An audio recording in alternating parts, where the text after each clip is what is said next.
this time, I'd like to call the Stokes County Commissioners meeting to order for Monday, November 14th, and I'll ask Commissioner Mendenhall to lead us in the invocation. Thank you. Join me, please. Almighty, gracious Heavenly Father, we give you thanks for such a beautiful day. Father, as we prepare for the upcoming winter months, we ask for your hand upon each and every citizen here in Stokes County. Father, now as we prepare for this meeting, we ask that you guide and lead us. Give us thy wisdom. For all of these things we ask in thy precious name. Amen. And if you'll stand for the pledge. I pledge allegiance to the flag of the United States of America and to the republic for which it stands, one nation, under God, indivisible, with liberty and justice for all. All right. First item is the approval of the agenda, and we need to amend this agenda and add an item for discussion, item D, which is a rules of procedure change. You'll mark that as item D, and then we'll discuss it and move it to action if that's the pleasure of the board tonight. So do I have a motion to approve the amended agenda? Motion to approve as amended. You also change that order on the Okay. information. Okay, yeah, also a change is we need to, on the information agenda, the economic development update will be before the city suite finance because Tori Mabe needs to get to the youth rally. Motion to approve the agenda with the two amendments. Okay, thank you. Second. All those in favor? Aye. Aye. Okay. So now I'll move to public comments. The only person signed up is Safarsi. If you'll come up, state your name and address. Hello, my name is Sarvashri, Shri Sarvashri Ananda, and I just came to talk about loud vehicles in Stokes County and in my neighborhood. I passed out a copy of the law regarding loud vehicles, and I also sent a letter to Shannon with the address where one of the vehicles is parked. Apparently, this teenager is either making them or working with someone else who's making these vehicles. According to the law, a vehicle cannot have a muffler different from the type installed when the vehicle was purchased. And these vehicles have been modified to make them especially loud. The one that comes by my house is probably twice as loud as a Mack truck. I've measured it at about 100 decibels from 50 to 60 feet away. It is way, way loud. Shakes our windows. I was also talking with Jimmy Walker just recently. He says he has vehicles like this over in King that he would like to see disappear as well. Not only are they really loud, but they're also raked. They're what's called a squat car. I don't know if you've ever heard of that. But the front end is lifted up really high, which reduces forward visibility, and so that raking of the car is also illegal. So I've tried for several months to get this taken care of, calling the sheriff's department without any luck yet. So Jimmy suggested that I come talk to you guys and maybe something will happen. Because he doesn't like it either. And I guess anybody that has one of these vehicles in their neighborhood would like to see them disappear. So that's the only reason I came, is to talk about these illegal vehicles and to see if something could be done about them. This guy who is living in my neighborhood brings a different vehicle home every now and then of a different color, but of equal loudness and also raked. So there's some club or he's building these things or whatever, but we're kind of fed up with it, so understandably. So I just wanted to pass that on and see if something could be done. Thanks so much, and I can't stay, my wife is waiting for me, so I'm going to run off. Okay. Thank you so much. Thank you. All right. All right. I'm going to move to the comments from the commissioners and the manager, and I'll start down here with Rick Morris. Thank you, Madam Chair. Just like to welcome everybody that's here and online tonight watching, participating in our local government. We appreciate you doing that. Also, let's hope that eventually some of these states will count the votes and we find out what's going on in the government. Sure. That's all I have, Madam Chair. Thank you. Commissioner Mendenhall. Thank you, Madam Chair. Also, it's always a pleasure to see this room almost full. Thank you for coming out tonight. It's good to see you. And also, I want to also issue a thanks to everybody that's online watching it. And just hope that as we prepare for these winter months, for the heating cost, that it looks like it's going to occur due to our heating cost this winter, which I won't get into, that everybody in Stokes County will be able to stay warm. And if you see someone that doesn't have that ability, if you can help them out, that would be wonderful. And Madam Chair, that's all I have. All right. you. Thank you. And I skipped over Commissioner Nicholson, who is out of town and online. Andy, do you have any comments? Can you hear me, Madam Chair? Yes.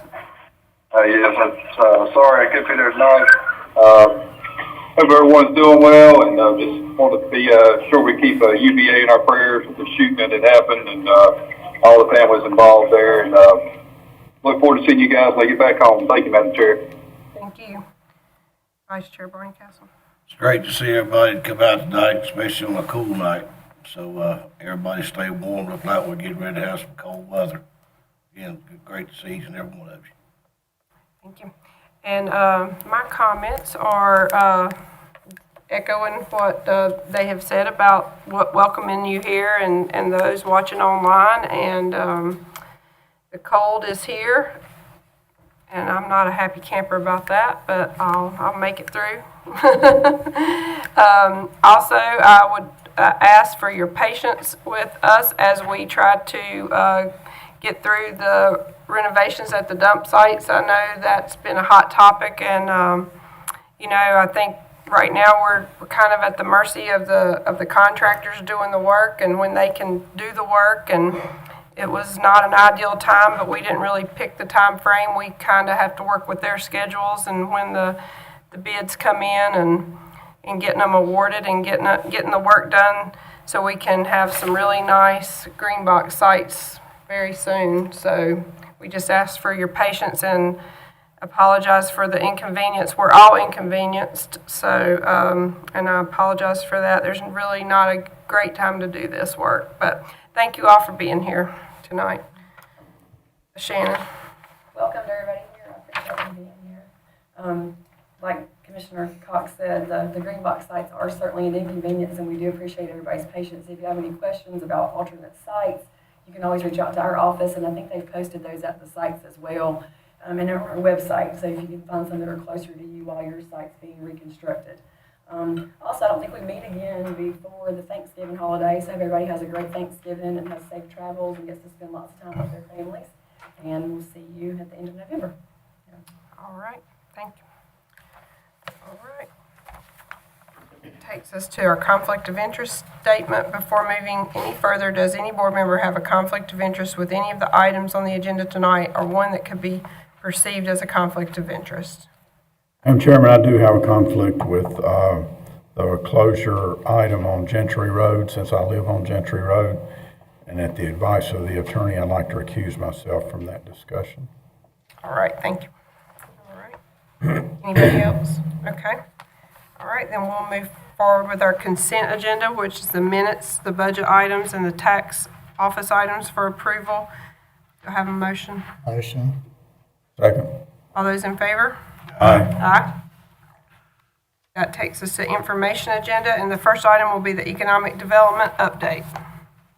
We have Will Carter and Tori May. Good evening, everyone. Excuse me, sinus drainage. I'm sure I'm not the only one that's got that. Come on around here, Tori. Oh, yeah. So we put together a little PowerPoint for you to show you some of the things that are going on in Stokes County and how the Lord's blessing and growing our county. And we want to share those with you tonight. So we'll start out here. We've got some statistics. I also handed out copies to the board members so you would have that for future reference. Current unemployment rate of 3.9, September of 22. We just gave you some comparisons there, 4.1 in 2018. County population 44,553. That's actually up a little bit. Thank goodness we've turned headed the other direction. So it's up just a little bit. Then the average household income, travel time to work, 29.6 minutes for our folks here in the county. Folks that work in the county, that live in the county, 6616. The ones that work outside of the county but live here is 13,793. And then the ones that 395 of our county citizens work out of state. Average home property value, $145,000. And I'll speed it up. Chairman Cox had told me I need to make it quick. So, Can't say that top exactly. 5 employers: Stokes County Schools, County of Stokes, Walmart, Beeland, and Food Line. The top property taxpayers, obviously Duke Energy's always our top, and Beeland Copper, R.J. Reynolds Tobacco Company, Parkdale America, and Walmart are the top 5 property taxpayers. This is tourism statistics. From 2021, the study was commissioned by North Carolina Department of Commerce and Visit North Carolina, and they account for receipts in your area for taxes and visitors who are traveling from more than 50 miles away. Those visitors are spending $12.01 million on lodging, which would be in Stokes County, and most likely at vacation rentals that we have. We've had at least 20 new vacation rentals pop up since 2020.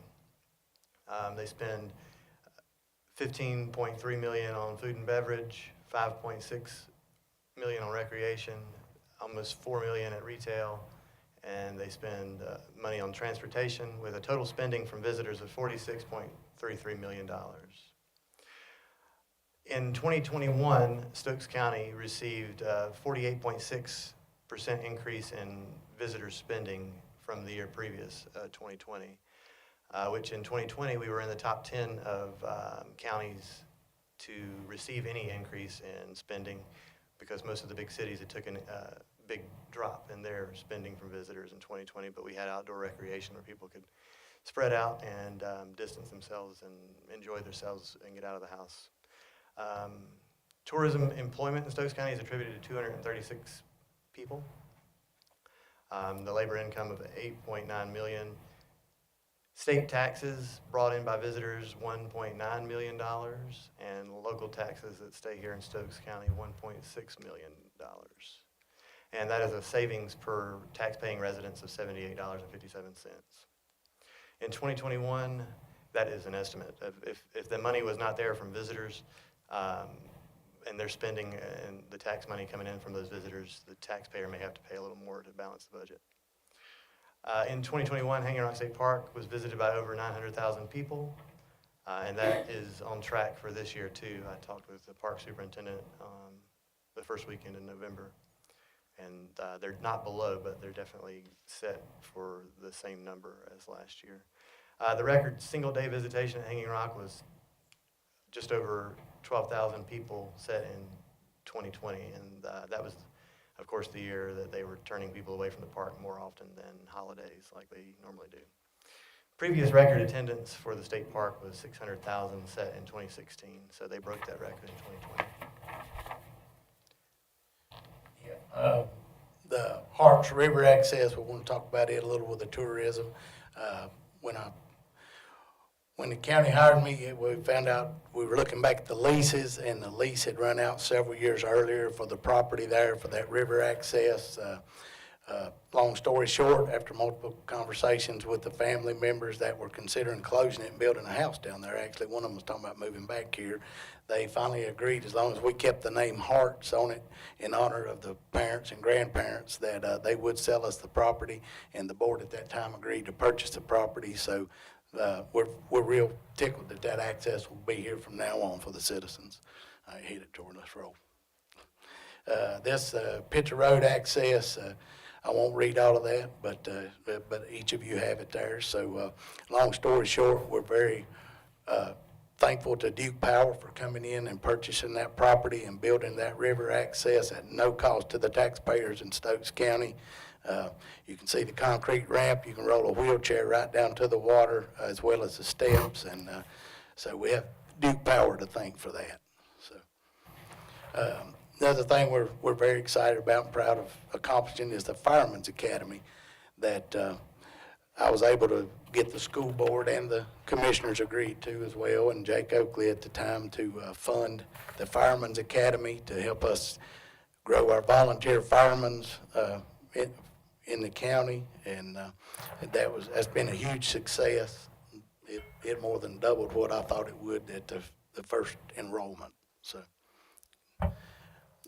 this is a picture of the Danbury Machine and Welding building here at Meadows.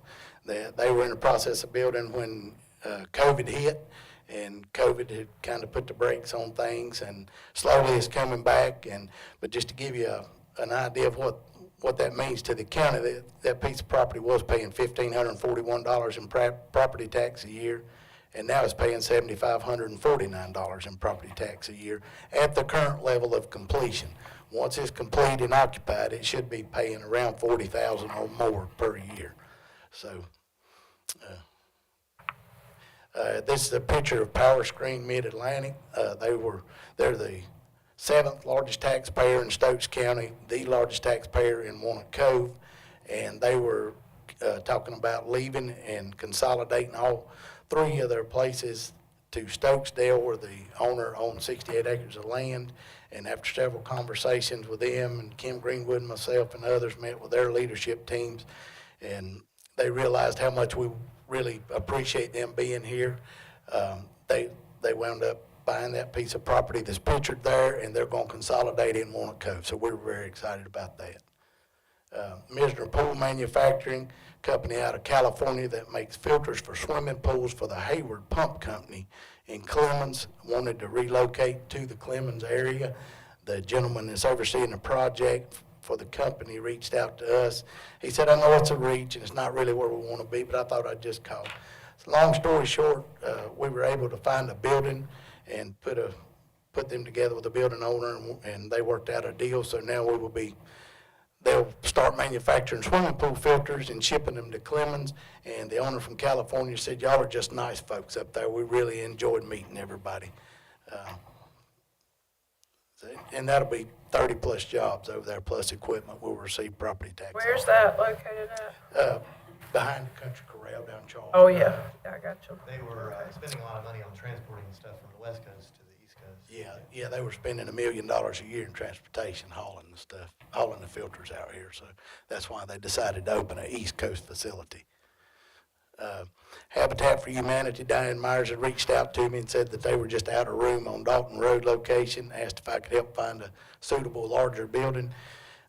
Tori and I had conversations with the owner of the old skating rink in King and put them together, and they were able to work a deal out, relocate Habitat Restore, and it's actually already full, and now they're going back up to the 4,000 square foot facility on Dalton Road as well as the skating rink. So that's really working out well. All right, next, Tori. Here we've got a picture of this wood grinding in Walnut Cove. Barbara Watts had reached out to me. She was trying to broker a land deal and told me this company, the landscape company out of Winston-Salem, they buy all the wood product that's left over from the sawmill behind Hedge Cox. Lumber, and they carry it to Winston and regrind it and use it in their landscaping business. They wanted to locate in Walnut Cove, and she asked me to find out about zoning and if we would welcome such a business. And so after I met with Kim Greenwood and the town officials in Walnut Cove, and assured them that we would love to have them here. They came up, cleaned that old kudzu patch that was there. If a lot of you remember how bad it looked, and now we've got this operation going on, so we're excited about that. Mitchell Meat Processing, we just came before you for the building reuse grant match a few meetings ago. I don't remember exactly when, but Mitchells were awarded that grant, and they're in the process of redoing the old convenience store here at Meadows, and that will create more jobs and bring more revenue to the county. So we're really excited about that and happy for the Mitchells and what they're doing to increase and grow jobs. Then Dynamic Machining and Manufacturing, this is a brand new facility that's being built in King. It's almost completed. They employed 25 good paying machinist jobs, and they paid $18,252.47 in business personal property inside for the equipment in the building. And the owner, one of the owners called me and said that they were going to relocate to another county for a larger facility. Upon further discussions, I talked to him about why he wouldn't just build on the land he owns. He said it's a septic field and there's no sewer available. As the board knows, between the city of King and the county and the Board of Commissioners, we were able to work a deal out. So now not only did we keep the $18,000 a year and the 25 jobs, but with that building, it's already in there, it's increased their tax increase is $39,000 a year, over $39,000 already. And as they put more equipment and hire more workers, that number will continue to grow for that sewer line that we did. So it's worked out real well. Water and sewer, I had identified several places that we needed to grow our water systems and places that would be beneficial in the future if we had what we call city water.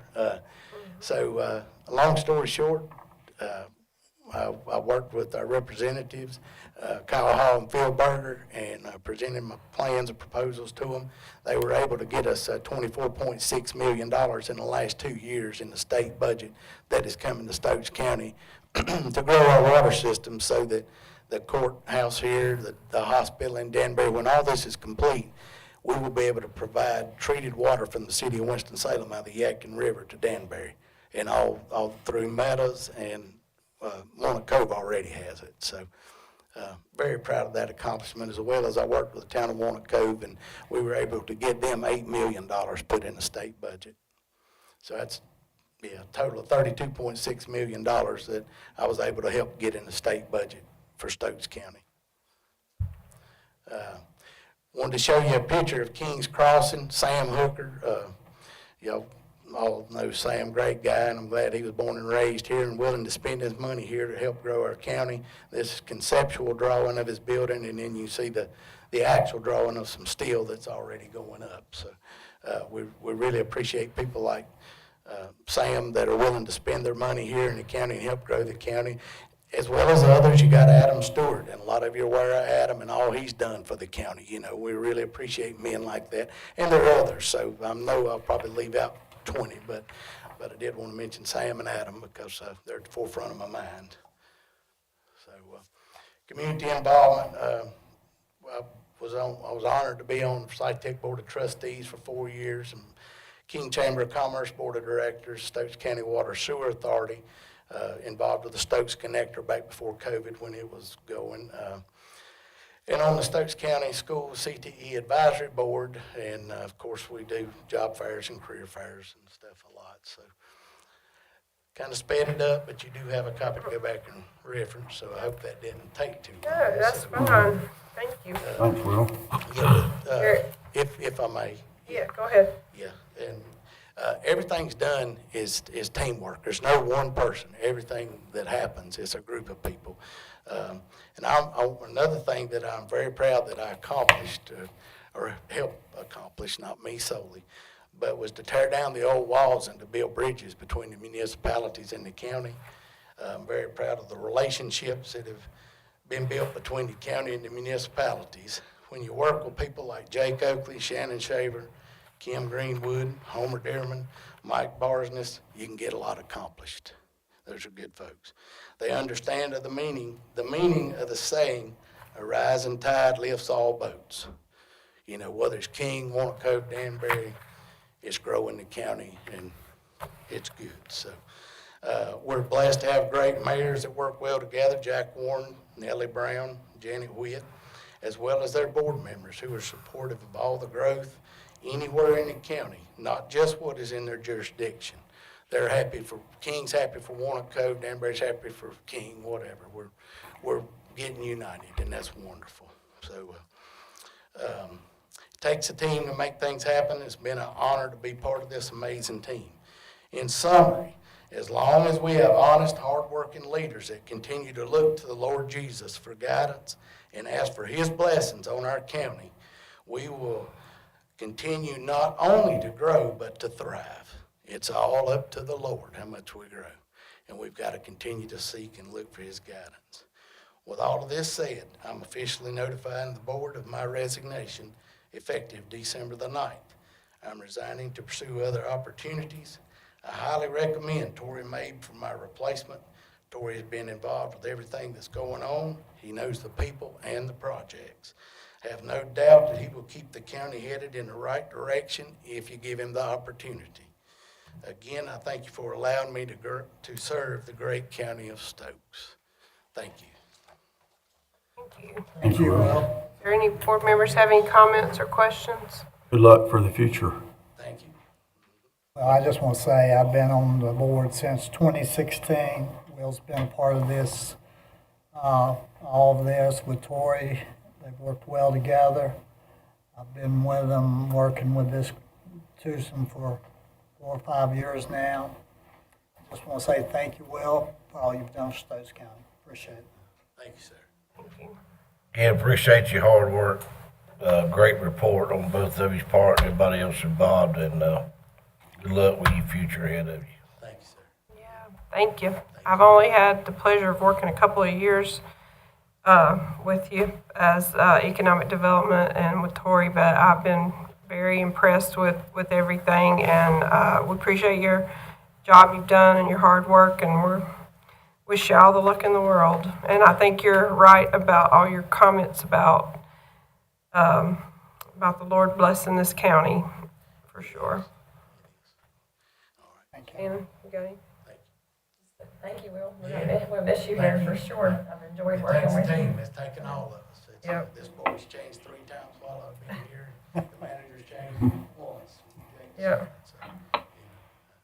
Madam Chair, Yes, Andy. All right. Mr. Carter, can you hear me? Yes, sir. Just want to say it's been a pleasure working with you about the last 4 years. Seen a lot of changes in Stokes County that you've been very responsible for in a good way. It's going to be hard to see somebody replace you, and if Mr. Tory May decides to put in for it and gets it, it's not a doubt in my mind that he couldn't put as much work as you did into it. But county's been blessed to have you these last 5 to 6 years, and like I said, I've seen a lot of stuff that you was involved in. A lot of the time that you took beyond being on the clock, I've seen you take your work home. Been to countless meetings, and you showed this county a lot of dedication and gave it a lot of your time. And I just want to say how appreciative I am of that, and good luck with whatever you find in the future. Thank you, Madam Chair. Thank you, sir. All right. Thank you so much. We appreciate it. We hustle.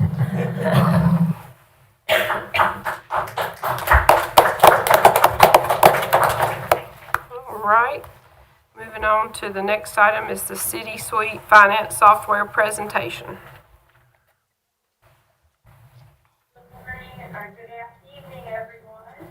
I'll go ahead and share my screen, and I just want to make sure before I start. Can you guys see that okay? Yes. All right, very good. Well, thank you so much for inviting us to give you a brief presentation. I am Carol Ovalor, and I am your Customer Success Manager. I've been with Harris for 25 years. Today I also have Chris Plant with us, and I'll go ahead and let her introduce herself to you.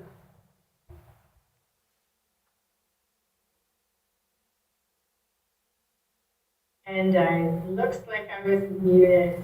Good evening, everybody. Chris Plant, VP of Customer Success and Operations. It's our pleasure to be presenting this afternoon. I've been with Harris for over 7 years now, and it's great to be working with all of you. Carol, I give it back to you.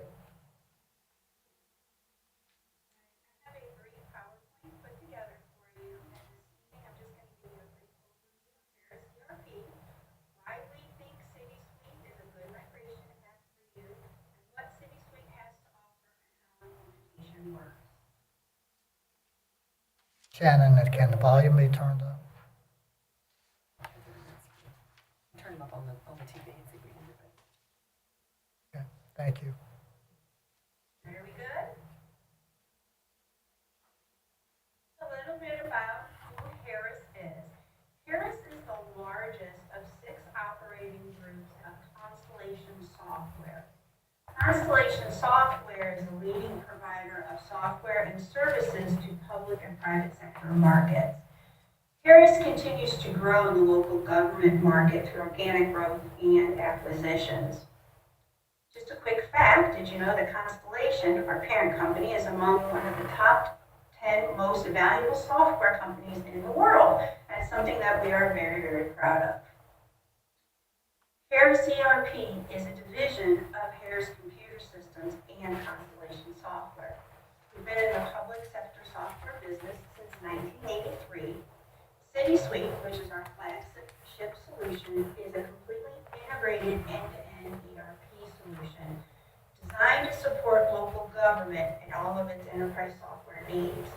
It's also accompanied by several supporting products and portals and endless interfaces, all designed with local government business in mind. A little bit about the City Suite solution. City Suite is a complete ERP solution that can meet all your needs.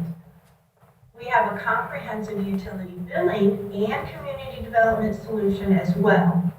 City Suite will allow you to consolidate all of your applications into one ERP solution. The City Suite financial solution will automate your purchasing processes, provide you with workflow-based business rules, and reduce or eliminate the need for paper. The City Suite HR payroll solution provides you with flexible leave and month-end accruals and an employee self-service portal that will provide them with timesheet entry, access to their W-2s, and their pay stubs. We have provided in our statement of work to you a tentative implementation timeline. This is a 48-week implementation aiming to go live with financials and HR payroll early in the 4th quarter of 2023. Leveraging our experience from past and current projects, Harris ERP takes a collaborative approach and phased approach to implementation. The implementation of each application will have 3 phases: discovery, development, and delivery. Each phase will have sub-phases or stages. This approach uses project management best practices and will help guide both the customer and us as a team to ensure that the project objectives are met. Conversion. That's the fun part of every implementation, right? Converting the data to City gems is a straightforward process. Because we own both solutions, we have converter programs created that will extract the data from gems in the format required for City Suite. Once fundamental decisions are made, such as what your account structure is going to be, what data migration is going to, what account structures you're going to have, what vendors you want to convert, the data migration is a matter of running GEMS programs already created and populating various spreadsheets. Those spreadsheets are then imported into City Suite. After that, the real fun part begins, and that is reviewing and cleaning up of the data. We look at this as an opportunity to clean up various information, such as your vendors. You've been using this solution for a long time. You have lots of vendors. Some of them you may be ready to get rid of. Ensure that the fields that have been used differently than originally intended in GEMS are moved to their proper fields in City Suite. You can also use this as an opportunity to change your account structure, as the system provides a user-maintained mapping table with the imports to facilitate an account change during this import process. Kara's ERP will provide you with an experienced team to guide you through the implementation process. Our project managers will keep us all on track, and consultants will ensure your solution is configured to meet your needs and your staff is trained for success. Why are we different? You might be asking yourself that. What makes Kara's ERP and City Suite different? Most importantly, we know you and you know us. We have been working with your staff since 1999. And those same people that you have talked to on a regular basis will work with you to implement City Suite. We know you know how great our GEM support team is, and you will continue to get that same great service with the same great team, with people such as Blake, Tony, and Laura, and others as well. They will still be with you every step of the way. We know that implementing a new system and converting data can be stressful. And since we know both the GEMS and the City Suite solutions, we can help to eliminate many of those stresses along the way. And thank you very much for your time. I appreciate it, and I will open it up for any questions that you may have. Okay, thank you so much. Okay, do board members have questions? I do. Go ahead. Thank you, Madam Chair. Thank you, folks, for the presentation tonight. I just have a few quick questions I'd like to run through. I've been involved in my previous careers with ERP systems and conversions, and it's not always gone so well. So that's kind of the focus of my questions, to try to make sure that ours does go well and get you to explain to us kind of how you'll make that happen. First of all, would you explain in a little more detail how the training would work, and what your experience is with the training, and whether it's train the trainer or training everyone, basically kind of how the training will work to make sure that we don't fall short there. You bet. Well, there's actually a couple different types of training in the implementation. The first level of training is going to be with your subject matter experts. Those people that are going to help us to establish the business roles, figure out how we're going to do the workflow, and in essence, configuring the nuts and the bolts and the building blocks of the solution. And then in addition to that, we do a train-the-trainer approach. So we will train your subject matter experts on how to do time entry, how to run a payroll, how to enter a requisition, convert it to a purchase, create a fixed asset. So all those critical operations that you have, we will train your subject matter experts on that, for them to go out and train the rest of the folks in your field. So it is a train-the-trainer approach. We do offer end-user training, but your proposal includes train-the-trainer. Okay, how much on-site training will you be doing? Will you be here a lot physically? Yeah, we will be. So we'll be there on-site for a kickoff meeting, which is where we will sit down and look at the schedule. We propose the implementation schedule to you, but of course that can be very fluid. So we're going to work with you to work backwards on when do we want to go live, and then when are all of those training sessions and on-site visits going to take place. So that very first visit, we do like to come on-site and work with you, meet everybody, and meet the whole project team. From there, we will go home, we'll leave you with some questionnaires for things for you to answer to help us guide on how we're going to do some of the configuration. And that's a joint approach. A lot of that does happen with us off-site. We'll have weekly check-ins to see how you're progressing, to see if you have any questions. And we kind of assist you with those setups of tables that need to be done in order for us to convert that data in. We will then convert the data in for the first time, and that's when we're going to start doing some of the cleanup. where you're going through the data. Together, we're looking through, pointing out things where we think there may be some data that may not have been put in the right places. And then when it's time for your actual trainer itself, we will come on site for that as well. We do also have in your proposal for us to come on site for when you go live. So when the week comes that you're actually going to stop using GEMS and start using City Suite, we like to come on site for that too, just to walk around and be over your shoulder, just in case you have any questions. You know, it's really nice to have that reassurance there to say, oh, if you just hit tab, it'll work a little bit faster for you. So primarily, there are 3 times we come on site, and we'll do your kickoff, to do your trainer, and then the last time is during your go live. Okay, that leads kind of to my next question. Whenever you're talking about coming on site and turning off the old system, starting the new system, do you plan to run the 2 systems concurrently for some period of time before we turn on the new one completely by itself? Or how would you address that? Oh, I'm so sorry. Go ahead, that's all, that's it. Okay. From the finance perspective, that is an individual choice. So most of our customers do not run parallel with the financial solution.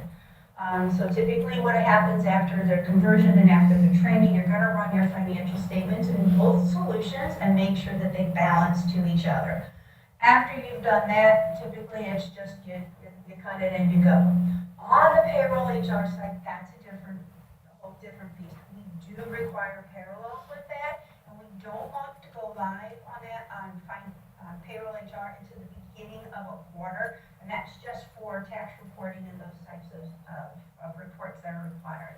So from the payroll HR side, we do require a parallel, and it all depends on how this falls with your payroll run. We like to get at least 3 payroll runs in that parallel, just because we feel like that tends to capture most of the uniqueness of what a payroll run may have. So typically about 3 payroll runs of a parallel from the payroll HR side. Okay, good. You mentioned it, but you're comfortable with the GEMS, transitioning from GEMS to your system? Yes, we have done it. So City Suite is the migration path for our GEMS customers. So our GEMS programming team actually put together set of queries, I guess, not super technical, but I believe they're just a set of queries that go on and you run them, and they will go out and pull out all of the GEMS data into the format that is needed for City Suite. And what it does is actually populate some CSV files, and we then import those CSV files directly into City Suite. The biggest implementation problem that you're going to have with the conversion, and I mean, I'll just say, conversions are not fun. You guys have been using City Suite since 1999, I'm sorry, GEMS since 1999. You have probably used a few fields other than what they were originally intended for. So you may have had a field that was maybe a retire date that maybe you started to use for a date that they transitioned to a new position. Or, you know, when you've been using the system for that long and you find a need and the solution doesn't provide it, you tend to start looking at other fields. So that's where we see the biggest bulk of the work that goes is into those data extracts that our GEMS programs will pull out. We really need you to help us to take a double look and look at those fields and make sure that the data in there is what the data is supposed to be in there. So we'll work with you. We'll do a couple iterations of that just to make sure that we have all of that data right where it belongs. Okay, once your systems are installed, will there be a lot of proprietary upgrades that are necessary with proprietary type data that normally cost more? Or will we be okay on that for a while at least? Yes, it will be okay on there for a while. So City Suite does 4 product releases a year, but let's say you choose to just upload it or migrate at the time of the 3rd product release for the year. It is comprehensive, so it will have everything in there from the 1st and the 2nd. What we will do is we will contact you, whether you use the hosted solution, which I believe is the proposal for you is the hosted solution. We'll contact you and say, okay, we've got a release ready. We'd love to put it in your test environment. Are you guys ready for it? And if you say, no, hold off, we don't want to do that one, we'll contact you again when the next one comes out, and as soon as you're ready, we'll load that into your test environment. We'll ask you to do some testing on it as well, so to go out there, run a journal entry through, do some time entry, do a test payroll run, just to run a few processes through, make sure that it all looks okay. And once you tell us and give us the green light, we'll take that and put that over into your live environment, and you can then start using it from there. So it's up to you how often you want to upgrade. We will give you a complete set of notes, release notes. That's going to tell you all the enhancements and everything that are in each release. So take a look at those, and if there's something in there that you want or feel might be beneficial to you, you may want to update it with that release on. Okay, just one last comment, then I'll let somebody else talk. This is all very much intertwined with our IT networks and everything here, and as it is with anywhere you go, I'm sure. So I just want to ensure that our IT people are joined at the hip with you guys as we make this kind of a transition to make sure we avoid any problems that we can. Well, yes, David and Diana, I have been talking with them. So, Okay. yes, we understand, and they will be involved. We need them. Okay, good. That's all I have, Madam Chair. Okay, great. All right, Commissioner Nicholson, do you have any comments or questions? I don't, thank you, Madam Chair. All right, Commissioner Mendenhall.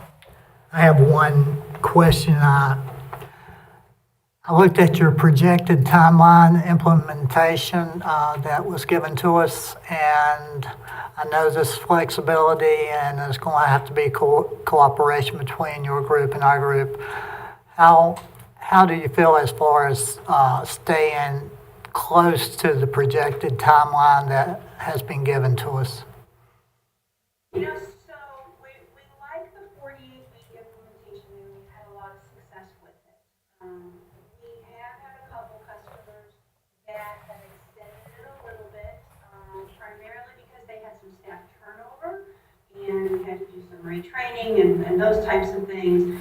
But most customers are liking the 48-week timeline, and again, knock on wood, we've had success with it and staying on time and on budget. What the thing that comes up is it's not always on our side. A lot of the time it's on your side.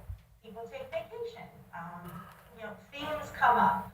So we are flexible, and we will, move, ebb and flow with it as it needs to be. But our goal is to keep it at that 48 weeks. Our goal, especially for you, is to get you live before the end of 2023, because we're trying to save you some costs of some upgrade software that is required from Unisys for your GEM solution. We don't want to have to do that. So we really want to keep this on time for you guys so that we can save you some money. Okay. Thank you very much, because I did think about the timeline ending before 23, so I just wanted to make sure that y'all would be able to keep us on that 48-week timeline, so it sounds like you will be able to. Yeah, we will do our very best, that is for sure. Again, knock on wood, we've had a lot of success with the 48-week time. Okay, thank you. That's all I have, Madam Chair. I don't have anything. Two of my questions got asked. All right.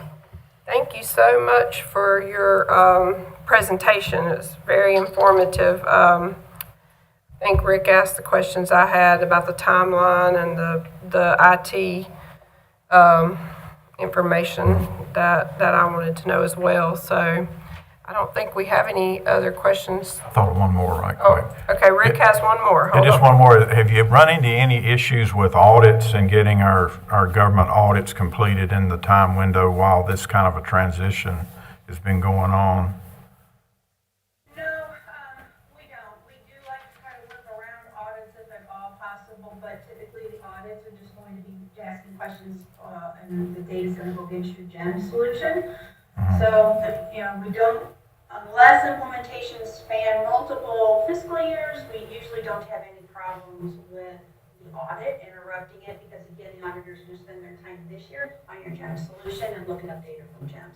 Going forward, what we have had auditors tell us is they love having City Suite and having like a read-only access to it, and they can go in and they can find the data and they can find attached documents and they can run reports and they can see everything that they need. So we've had some auditors give us some good feedback that they do like how easy it is to use this City system in a read-only capacity to kind of dig in and get the data that it is that they're looking for. But from an implementation standpoint, typically they're looking just straight directly into GEMS this year. Okay, great. Thank you very much. That's all I have. Thank you. You have anything else? You have anything else? Okay. All right. Thank you so much. Thank you very much. We sure do appreciate your time. Everybody have a good rest of your day. Thank you. All right. Thank you. All right. We'll move on to the River Street Network with the broadband update, and we have Mr. Greg Coltrane here.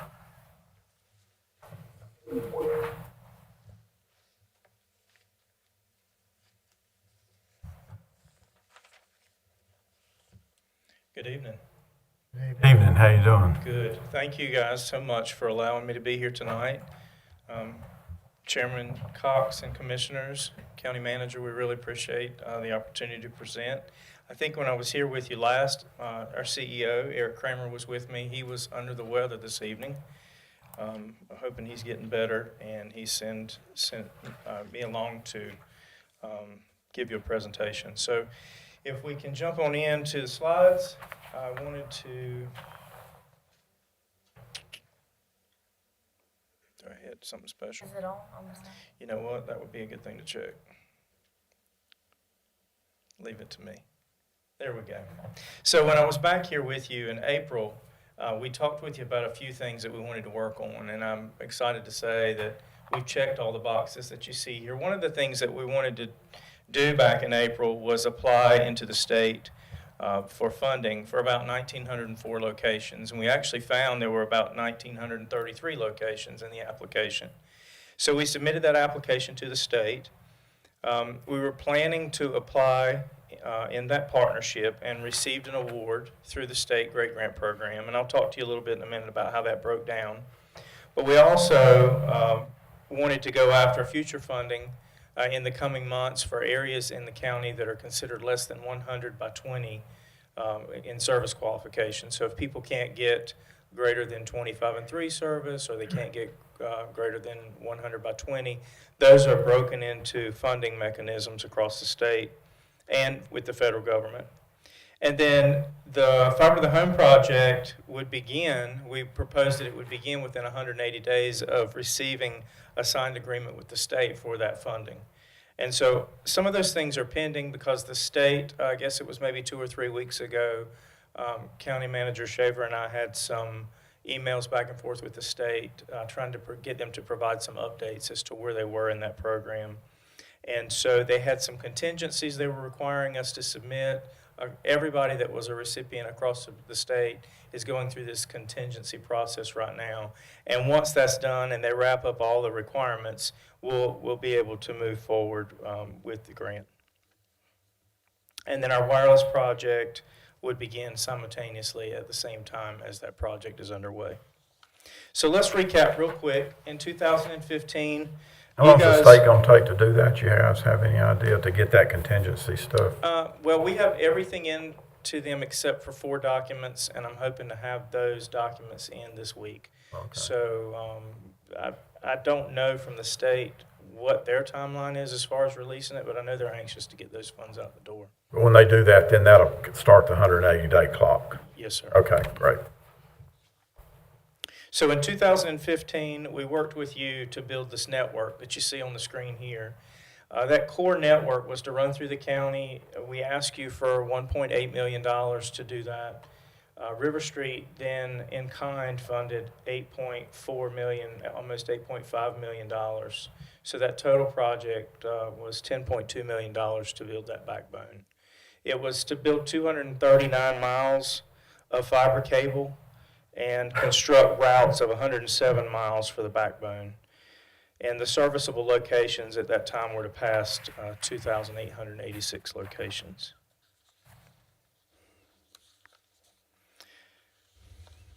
we came back to you in April of this year with several projects that we had already been partially awarded for and funded for. And I've lost my screen. Oh, this has died. Can you progress it for me there? You can text their trip, like, you can do it up there on the laptop and just enter it. That's whichever. Let me see it while she's doing that. We can see if we can change it.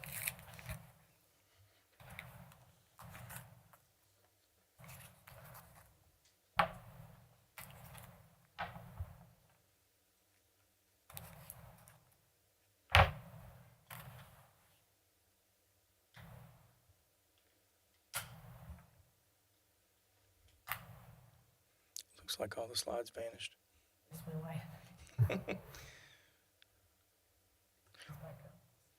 Well, while they're trying to get our visuals back up, I can just proceed on forward. When we came back to you in April, we talked to you about a CAF 2 build that we were going to work on in the county. And that CAF 2 build was going to be another build design that would allow us to pick up additional route miles in the county. We were going to pick up another 41 route miles for that project. And then there was a Rural Digital Opportunity Fund award that was going to allow us to pick up 73 more miles in addition to that. And we proposed 124 miles in the Great Grant Award that we were applying for. So the total proposed route miles of the project would double the network capacity that you have in the county today, taking it to 239 proposed route miles. So currently, the CAF 2 award project is underway in the county. You may have seen more River Street trucks and vehicles driving around through the county as we've been staking several segments. The first areas that will be a part of this construction are what we're calling the Highway 89 and Northview Church Road and Phillips Road area. We've got 11.84 miles of fiber that's been staked through there, and if you will allow me to break that down so it doesn't sound so technical, but what we originally do is we design the entire fiber network digitally, and we apply for grants, or we come up with what River Street's cost would be to add those. Some of the areas in the county we've done organically with River Street money. That's why you saw the project went up to $8 million in addition to the 1.8 that you gave us in 2015. That's because we've been organically growing the network and expanding it. But in this particular case, when we come through the county, we're staking down the road, down the highways, making sure that our digital designs that we drew will now become factual designs that we will build. And then after it gets built, we have what's called as-built, which is the final network as it's been built and designed. So we're in the process of staking those now. That Highway 89 route through there is going to pick up 77 more locations. Fiber and materials have been ordered. We've secured a lay yard that we already have here in the county that we've been using since our 2015 build design. That's where all of our fiber reels will be coming and delivered in the next 2 to 3 months. We're working in the Moore Springs Road area along Highway 66. There's 13.44 miles there that we're in the process of staking. And then the Joey Ayers Road and River Road area, there's another 2 miles along that route. So all of that is underway now. We're in the process of securing DOT encroachment permits. We have some of these things already in place, but we're working with DOT to bring all that together. We have the contractors secured for the job, and our project management team is queued and ready to go. So I'm anticipating sometime in the January, February timeframe that we would, from what our engineers are telling me, that you would actually start to see some construction in the county. We're also working with the county school system to secure a remote site to locate a remote building at the Piney Grove Church Road. That's what we're calling the Lawsonville Communications Shelter Hut. And we're working through lease agreements with the county. We've got a tentative agreement of terms that has been reached, and the school board reviewed the lease pardon me, on November the 7th. And the building has been ordered to sit on site and we're planning to begin construction on the 1st of this year, contingent upon DOT permits and getting contract crews in place for that. So we'll be constructing fiber along the road, we'll be setting buildings, and we'll be filling the building with electronics so that when the fiber is out there, we can light it and make it serviceable for customers.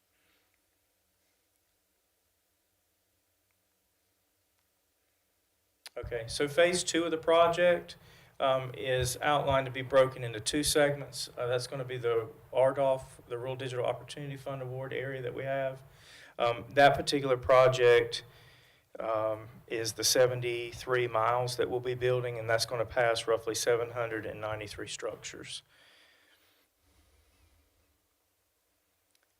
We're talking all fiber still now, Yes, right? sir. All Okay. fiber still. All fiber in the ground. And so when you layer into that the great grant award that we just received and secured with the county's help, that project is expected to be, let me flip my page here.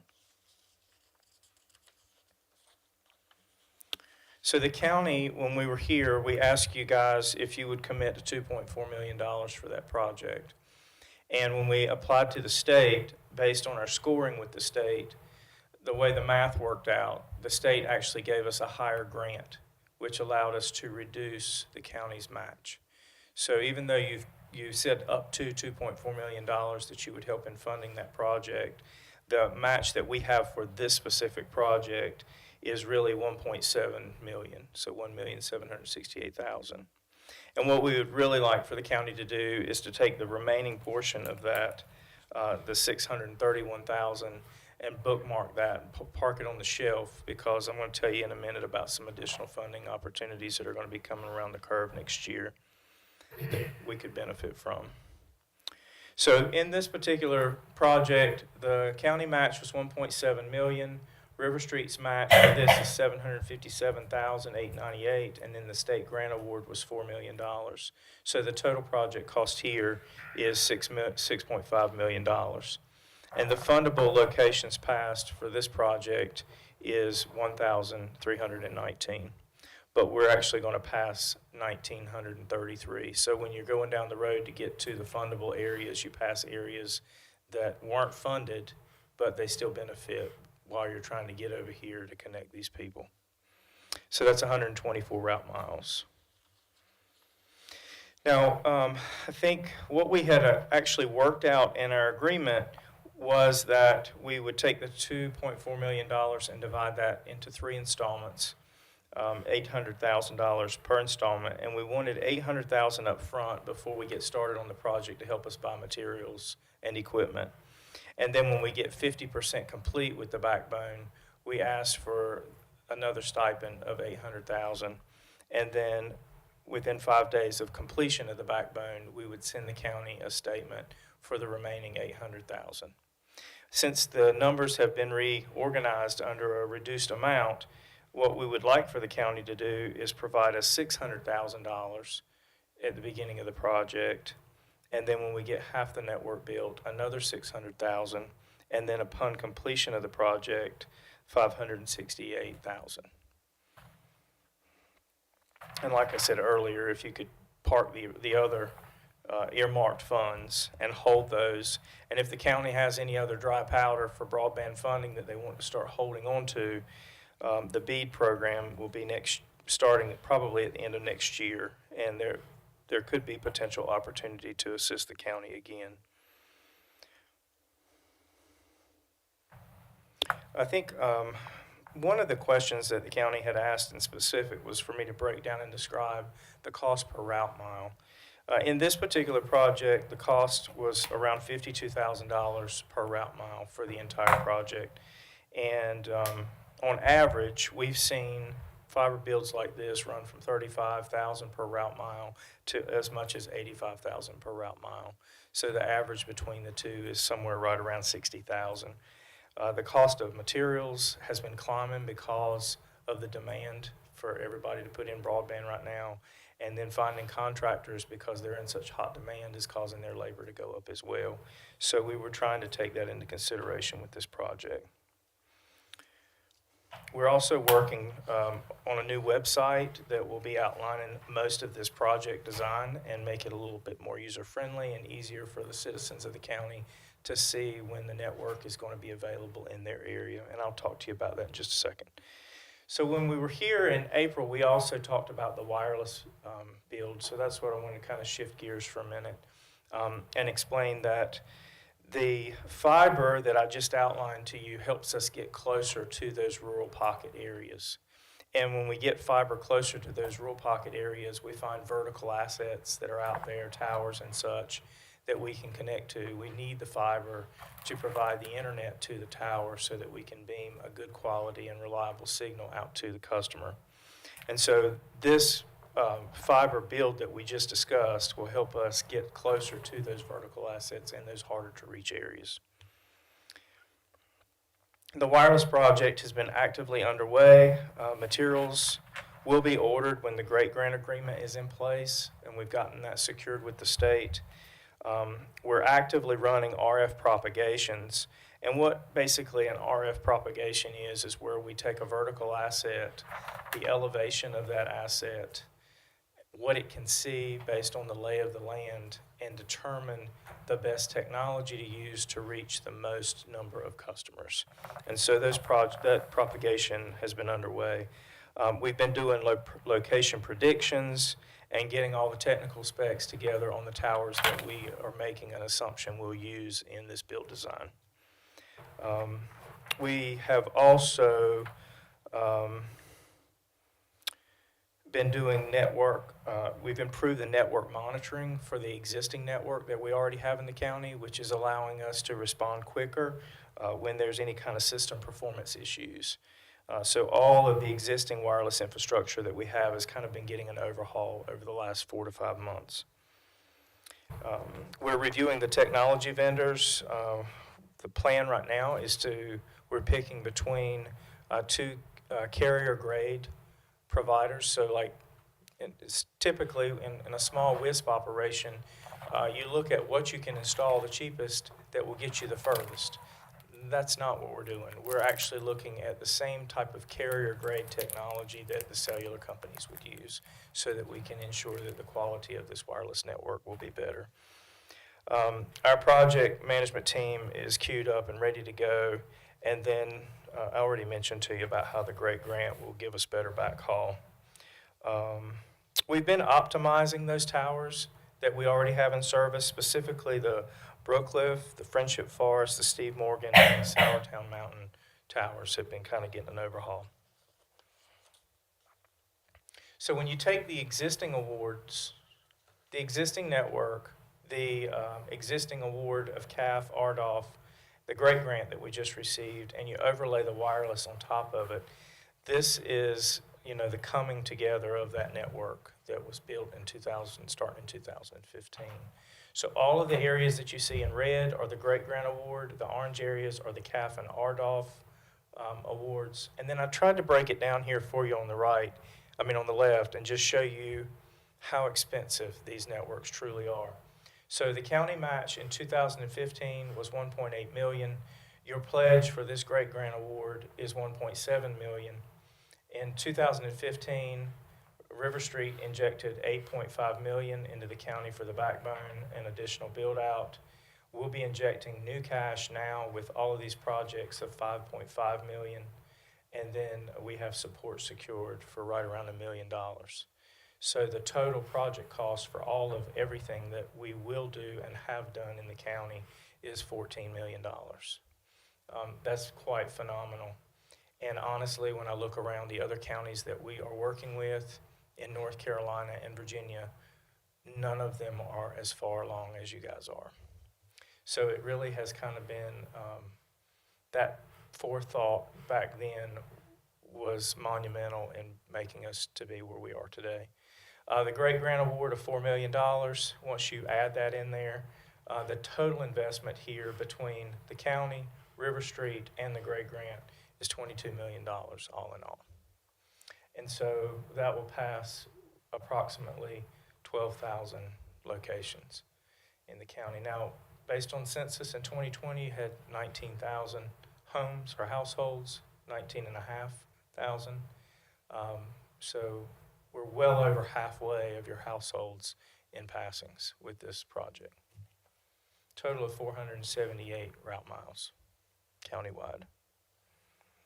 So I'm going to talk with you just a little bit about the pricing and some other things, and then I wanted to make sure that I had gotten all the questions responded to the county. When you look at the total cost of these packages, there is the ACP program that was created during the COVID funding. Basically, it was a program to help low income as a subsidy to reduce the cost of broadband. And we've applied for that program and have it in place and ready to roll so that when customers sign up for service, they can take advantage of that program. There's also the Lifeline program. So when you add the two together, it's $39.25 that they can, if they qualify, get in a reduction to their service. So the price that you see in bold, the $35.75, the $55.75, and the $95.75, are all packages that have been given a discount of the ACP and Lifeline. The regular 100 by 100 meg service is $95, and the 1 gig by 1 gig symmetrical is $135 regular. And symmetrical meaning you get the same speed down as you get up. What was the 100 by 100 you said that? Is $99? $95. 95, okay.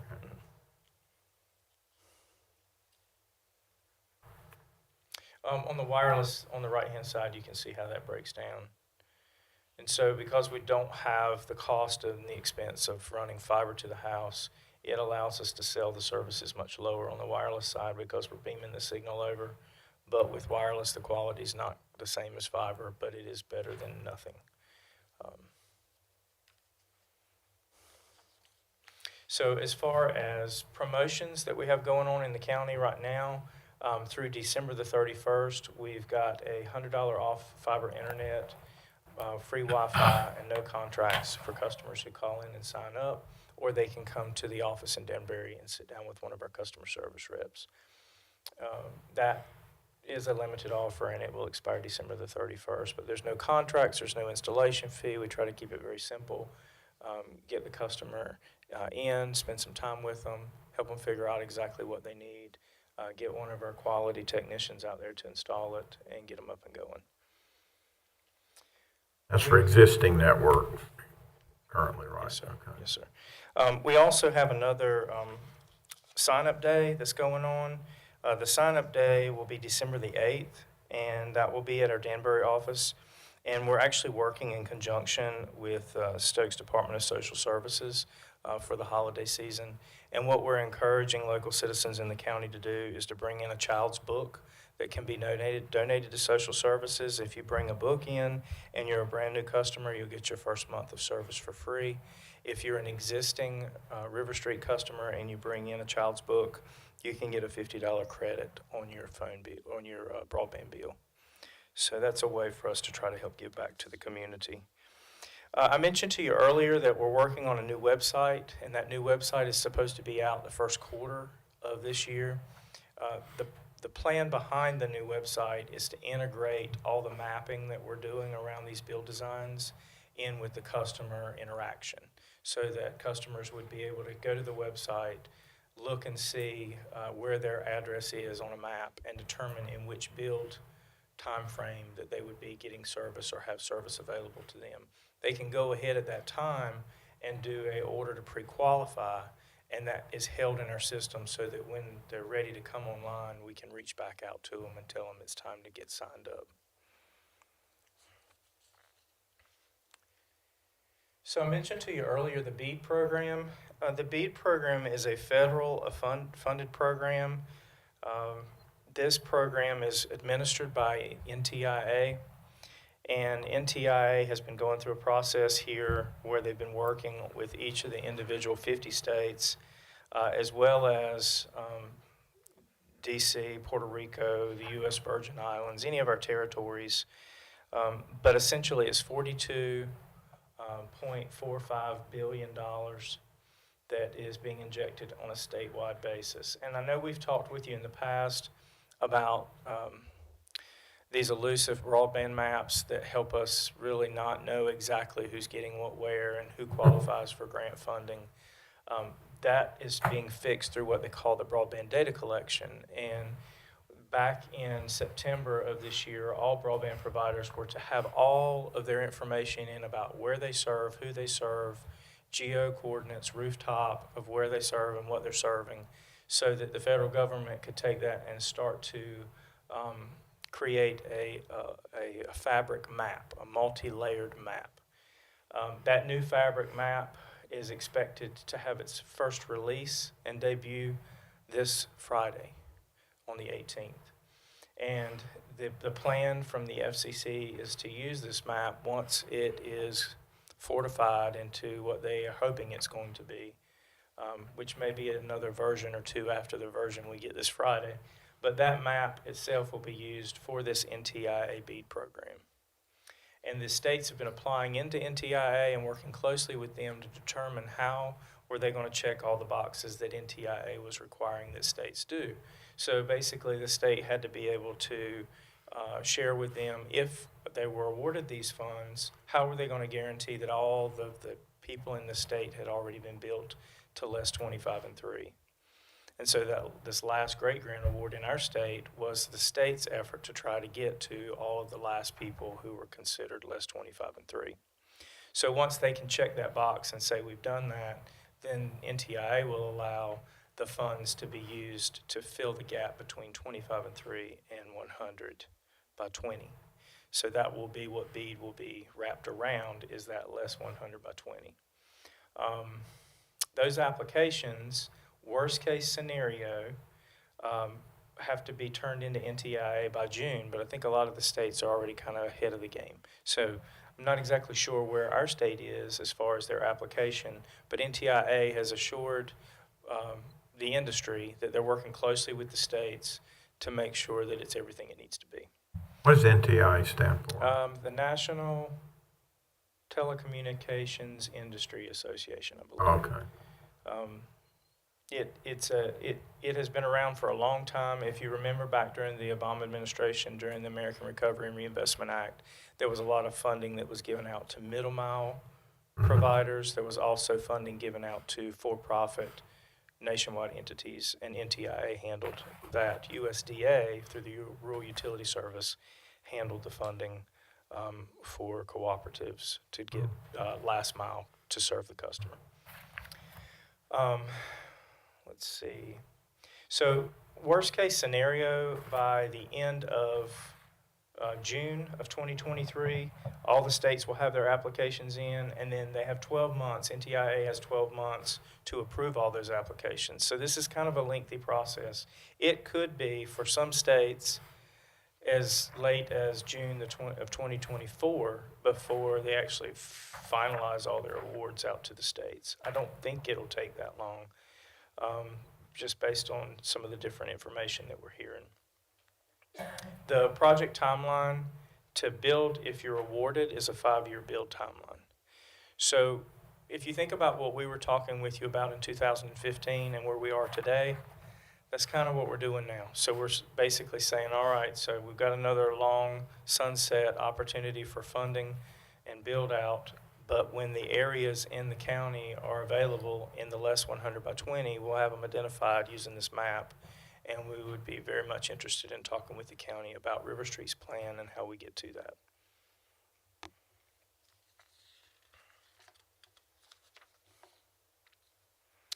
And currently today in the county, we have about 8 to 10 wireless hotspots. These are free wireless hotspots that are scattered around the county.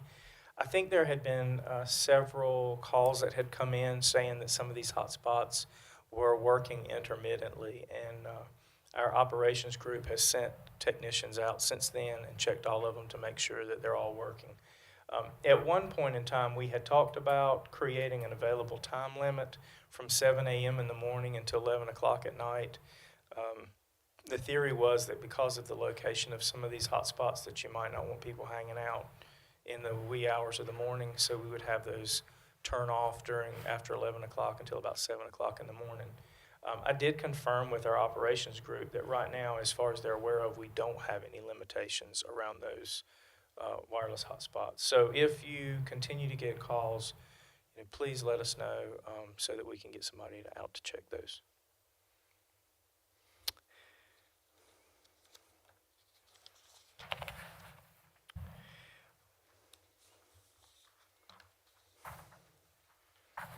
Is there any questions that I can field for you at this time?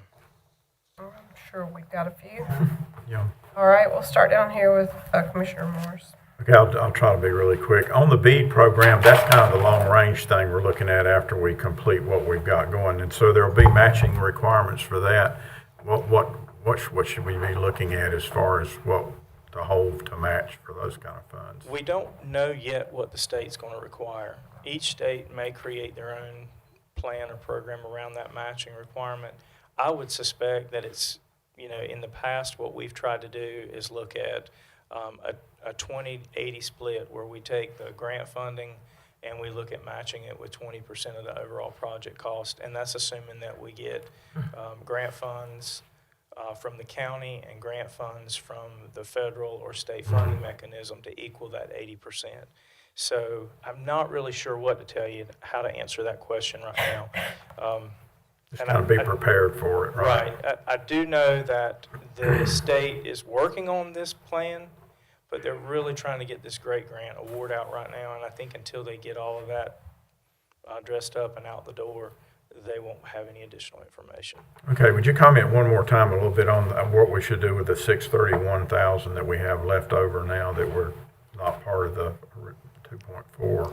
So, where would you suggest we do hold that, and for what purpose exactly? well, to put with the BEAD and The then beads. any additional funds that the county has that they can reserve, just be prepared to hold on to those in case there's a significant number of locations in your county that qualify for less 100 by 20. Those are ARPA funds, and I think we can hold on to them for some. There may be some limitation on how long we can park them, but because of ARPA requirements, but that's something I guess we can check on. Makes sense to me to do that. Have you had any or do you expect any obstacles with the vertical assets you need to do the wireless program when you get into actually negotiating? I mean, you're going to have to build some towers, or you use existing stuff, or do you need our help with making sure that you can get where you need to get with vertical assets? I'm sure there will come a time here real soon once our wireless ops group has secured the locations that they think would be the best fit. There's always questions, there's always concerns, and we almost always run into a situation where a wireless asset will fall through because what you have to be concerned with is that vertical asset has a load bearing capability. Mm-hmm. And so you might drive past it and think that would be an ideal spot. Where I am in the county, based on what I know geographically, that could be an ideal direct shot across a valley or whatever. Mm-hmm. But then when you start talking to the provider, it's already fully loaded and they can't put anything else on it. Oh, okay, so then yeah. you might have to, back up and punt and find another tower that's in close geographic proximity. And that's all the logistical hurdles that I was explaining that the wireless operations is going through now. And are you looking at new towers, putting up some new ones? Everything we have today is built around existing structures in the county. Oh, okay. So that might help a little bit then. Primarily to help speed things along. Okay. And the website you said would be up that gives the information to the citizens in the first quarter of next calendar year. Yes, that's sir. Your target for that? Yes, sir. Okay. You mentioned Lifeline. That's the normal Lifeline where you fall down? No, sir, that's a little different. That's that I've fallen and I can't get up. Yeah, I didn't know we had that capability Yes, with sir. the network. This is what they call a Lifeline credit, that if you were low income, you could apply it to your telephone line. Mm-hmm. Well, they've moved that now so that it's available for you to add it in conjunction with your broadband line. Oh, okay. And then it gets paired with this ACP program, which is a $30 subsidy in total. Okay. I think that's all I had for now, Madam Chair. All right. Commissioner Nicholson, do you have any questions? I don't, Madam Chair. Thank you. Okay. Go ahead, Commissioner Thank Mendenhall. you. Thank you, Madam Chair.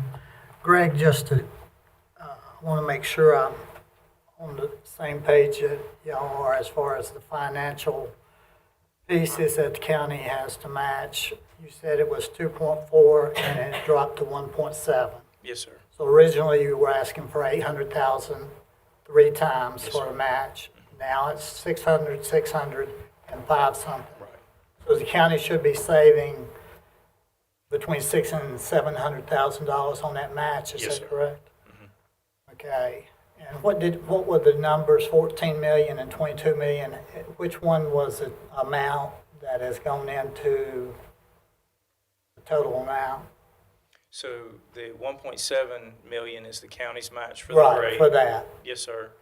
And then the 4 million from the state. Right. And then there was about 700,000 from River Street in that particular grant piece. Now that doesn't count the connections that we would be connecting the customer. So when we connect the customer, River Street takes care of that cost. And I guess my only other question is, as far as locations, you mentioned 89, Phillips Road, et cetera. So we're looking there from probably Lossville, Sandy Ridge, north up toward Francisco and the Piney Grove area on that. 66, are you talking about from Nancy Reynolds back toward Surrey County, or are you talking about 66 heading back toward King? It would be heading back towards King. This is the first phase. Is that what you're speaking Yes. to now? Uh-huh. Okay, so the first phase right now, and the way it was explained to me by our engineers earlier today, that Highway 89 polygon that you see between Highway 89 and Hart Road is divided by the river. Right. So that creates obstacles for us. So right now, we're staking on the south side of the river and getting that staked, Sisk Road and Northview area. The Moore Springs community is going to be a much bigger project. So part of that is being staked now. But if you noticed earlier when I brought up the entire project, that whole Moore Springs community is a lot of coverage because of this great grant award. So it wouldn't make sense for us to start building one area and then stop and go build somewhere else. So while we're staking that, we will go ahead and stake out segments and branches of that network so that we can determine the best way to construct it when we come through there in the first quarter. Okay, and you're talking about a 5-year phase down the road. This is a 3-year project. Right, this one. Right. All of what you see here. Do you have any, this is going to be a tough question, but do you have any idea, because this started in 2015. I came on board in 2016. I've been with this project now for 6 years. Right. If all the grants keep coming through and the county works with River Street, when do you see a finalization date?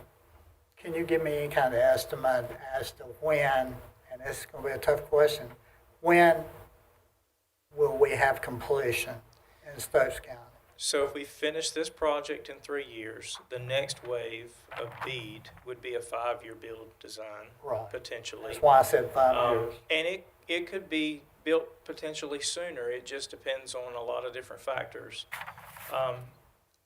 As far as being able to say when will the whole county be covered, we don't know, because when they get past awarding and funding less 100 by 20 areas, in 4 or 5 years, they might change it again, and they might say, well, we've got still some pocket areas that don't have adequate broadband. We need to go back and create another program.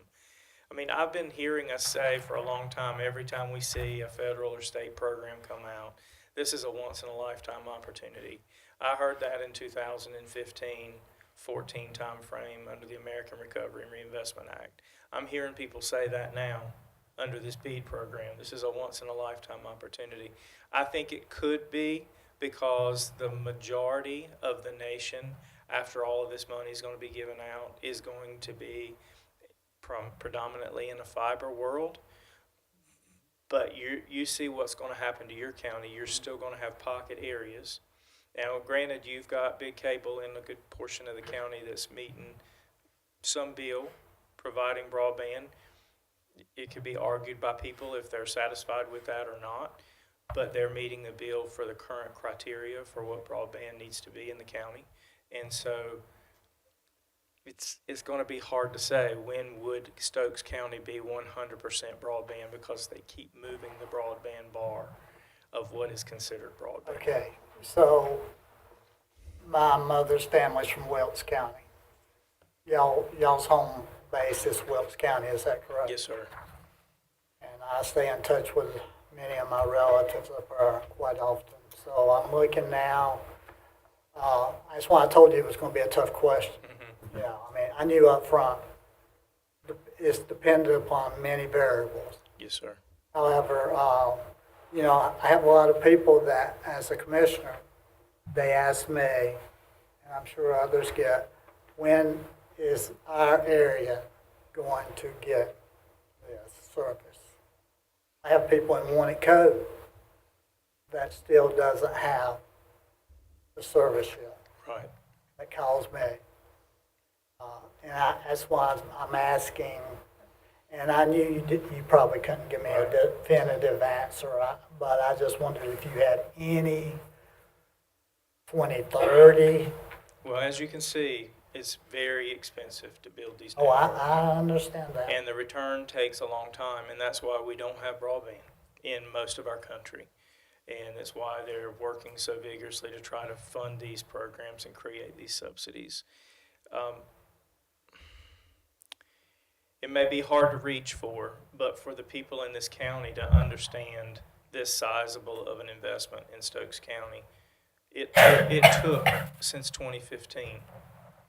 And to get the rest of the areas in the county, I can't promise you that it'll take 10 years. You know, I don't know what to tell you as far as that goes, but I will say this county by far is so much further ahead of many of the counties in North Carolina. And if the local citizens in the county will recognize the fortitude that it took for a county commission and leadership of this county to make that step in 2015, it's all coming home now. And so that's really where you need to be thankful for. I know there's a lot of citizens that are sitting out there and will be looking at this map and saying, I'm still not even colored on this map.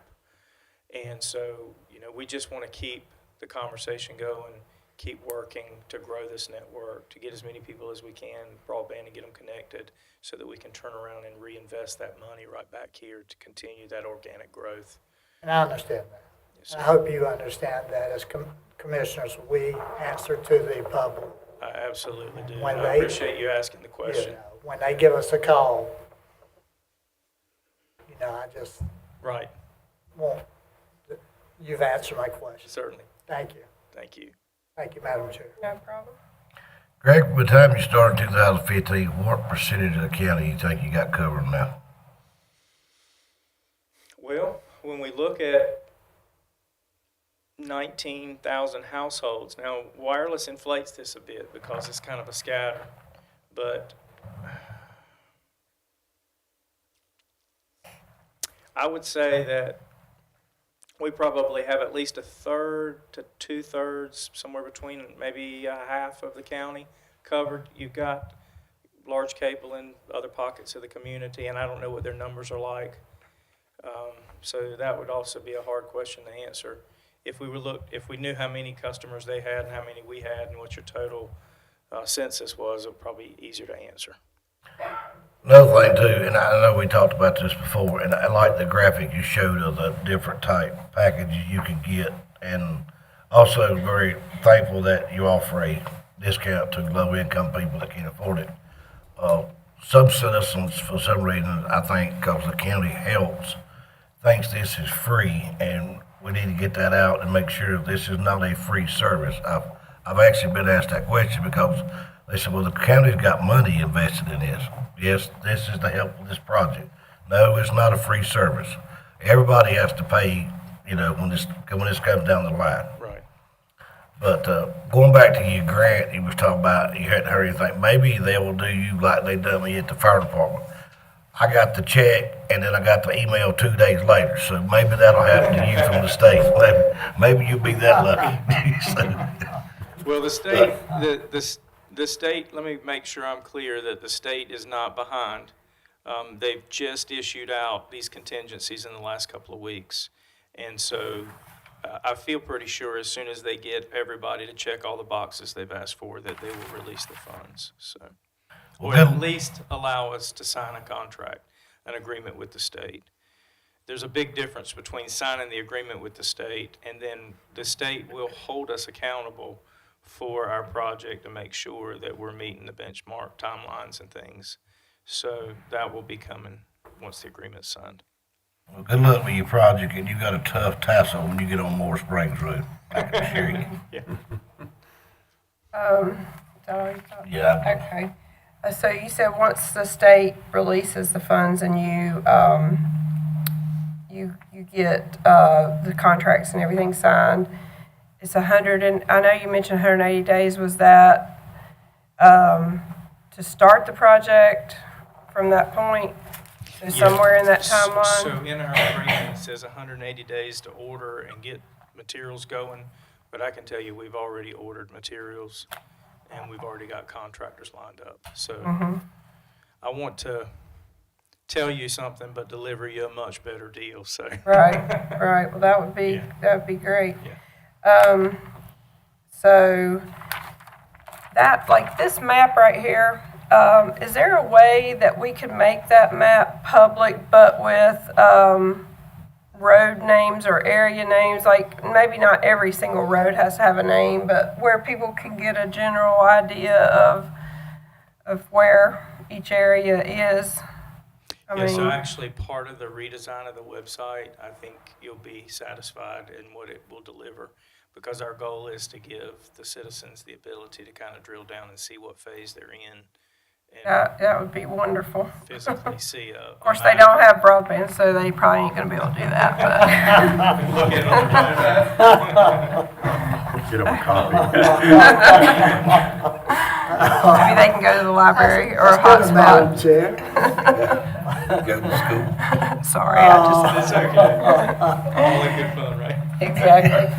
Well, what I'm thinking and what I'm kind of envisioning, and maybe when we get this ball a little further down rolling and some things start more, concrete with the state and the build, I think the public would like an opportunity to maybe have like a meeting in their area. Maybe we could do a couple of different places and invite the public in to ask their questions and to hear it from you guys and look at the maps, maybe print some of them out even, and where they can see, because I think, I can understand the concern. I've gotten so used to having the internet and, and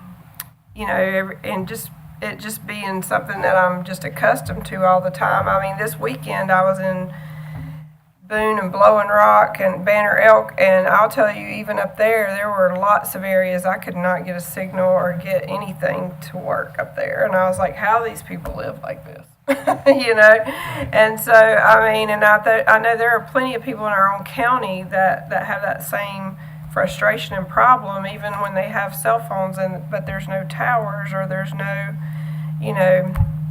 access. And, I really do feel for all the people that don't have that available to them and would like to see it. And I know it's a process. It's going to take some time to do this build, but I think the general public just needs a better understanding of where we are, why maybe it costs so much per route mile. I don't think they even can grasp why the cost is so high. And maybe an explanation. I just like to see us do some public meetings to explain. Just, you might have 5 people come, you might have 100. I don't know, but there is a lot of public interest, and I think we do get asked a lot about this, and we can't answer all their questions, but we try. I think we can address some of those things using our video production, and we can create some informative video segments that can be made available and linkage into the county's website about the project as it gets going along. We have some tried and true processes that are working in some other counties in the networks that we're building.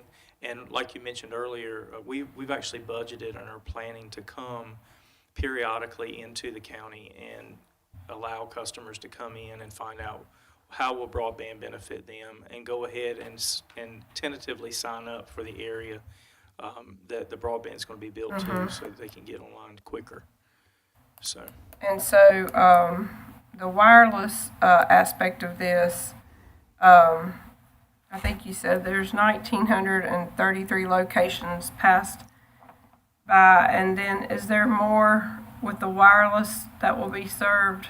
So the wireless coverage covers a canvas or a canopy of about 6,000 people. Okay, that's good. Okay. And that's just going to be a matter of finding the right places to put the towers and that number is contingent upon propagation and RF studies that we did off of towers. But as I mentioned earlier, if those towers don't work out and we have to move, that number can fluctuate. And so what I would hope you would understand is that if we have really good visibility from a tower, but it doesn't have load capacity, and the owner of the tower can't physically afford for us to be on that tower because of load, and we move down the road 2 miles, there could be a mountain that's now in the way of people. That number could go down, or it could change and go up. Because what we'll do is we'll turn around and rerun a new assessment to see from that tower what we can see. Are y'all currently working using wireless off of any like phone, like Verizon towers or T-Mobile or any of that, or do they let you do that? If those towers have load capacity on them, there are some that we've gotten on in other areas. I would hesitate to say because I'm not in the wireless ops division, but I know of the structures that we're on here in the county, some of them could likely be another carrier, like a cellular tower. Was there a cell tower built up in Sandy Ridge, but it's never been utilized yet? I don't think that the one thing we can't use up there is one at the fire department, that Viper Tower, but I think we might. I thought there was another tower that was like T-Mobile or somebody put it up there, but they've never made it operational. I don't know. Not sure. True. We have a new tower, a new AT&T tower up my house on number 8. That's the only one in Sandy Ridge. Turned on. It's at the fire department. Oh, okay. Is it operational?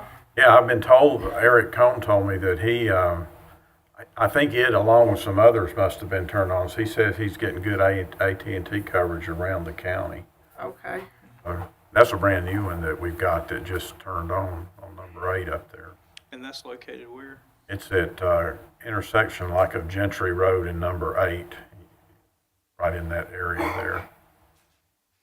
So if we could Only has get AT&T a cell tower company interested in coming to, like, the Sandy Ridge has very poor cell phone coverage. I mean, I can't even follow my GPS up there because it'll just go out there. We have a couple of our key wireless ops people who are natives of Stokes County, and so they're real familiar with most of the tower vertical assets that are here in the county, but I'll share with them about the Gentry Road just to make sure. Okay. It just has AT&T antenna on it now, nothing else. Okay. I don't think I have any more questions. Do you have any, Shannon? No. Okay. Thank you again for coming and giving us an update. We really appreciate it. And if you guys would allow us to, I think we'd like to come back to your April board meeting, because that will be the end of the first quarter. We'll have the new website up and running. We could demonstrate that to you.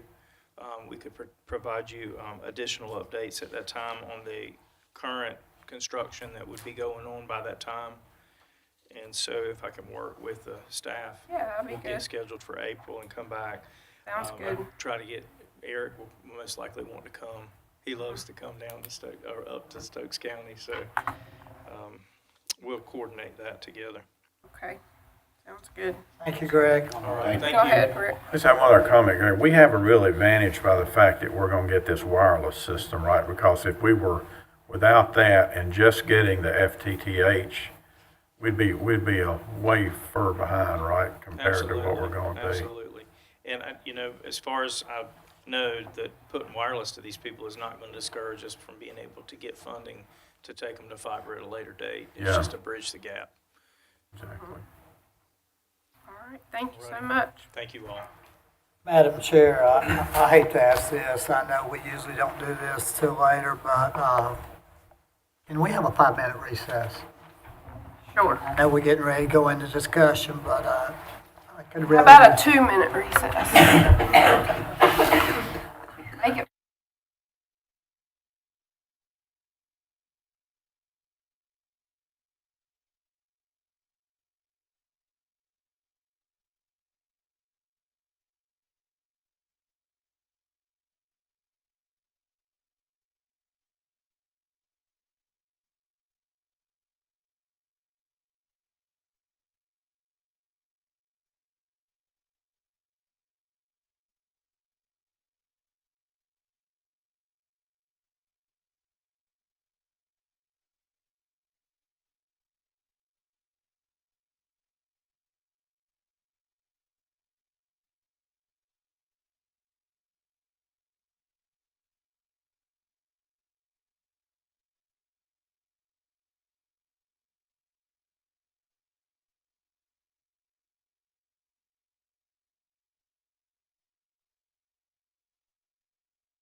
Okay. So the first item on discussion is the local fireman's relief fund of a trustee's appointment request. Amber? So we received a request from the Northeast Stokes Volunteer Fire Department and Rescue Squad to appoint Adam Mitchell to the local Fireman's Relief Fund of Trustees. He will be replacing Mr. Bobby Dunlap, who is currently, or he was on the relief board, but he's no longer with the department because he resigned. So this appointment, the Fund of Trustees, is actually for the state, for the Firefighters Relief Fund, but the Board of County Commissioners needs to approve the appointment still.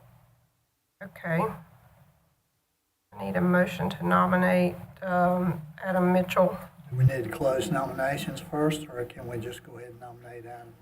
What's the protocol on I that? think you nominate him and then close Yeah, we the, need to open the floor for further nominations in there. okay. Yeah. I'll open the floor for any further Make a nominations. motion that we close nominations. All right, Second.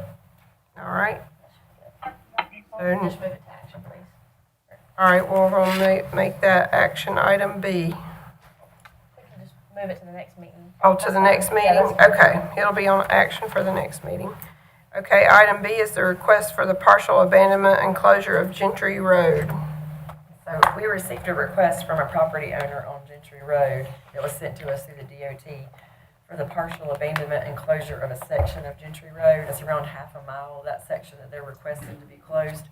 Our normal protocol is to always send this down to the tax GIS mapping department, and they actually send it out to all the affected departments and the E911 departments with this abandonment review form that they complete and sign off on. The majority of these that we bring in front of you have been unanimously signed off on in approval, because usually it's a road that just would make sense to close. This one, if you notice attached, your abandonment review form has been disapproved by each department as for their not recommending the closure of that road. So it's up for discussion, of course, if you have any questions, but that is pretty much their opinion, is that it would impact safety, response times, everything like that, as far as for them to close that section of that road, of Gentry Road, making it not a pass-through road anymore. Okay. And Rick has recused himself. Andy, do you have any comments or questions? I didn't really hear, Madam Chairman. What was the reason for they was wanting to close it? There's not particularly a reason, just a landowner on that road that owns a large piece of property has requested that portion of the road be closed.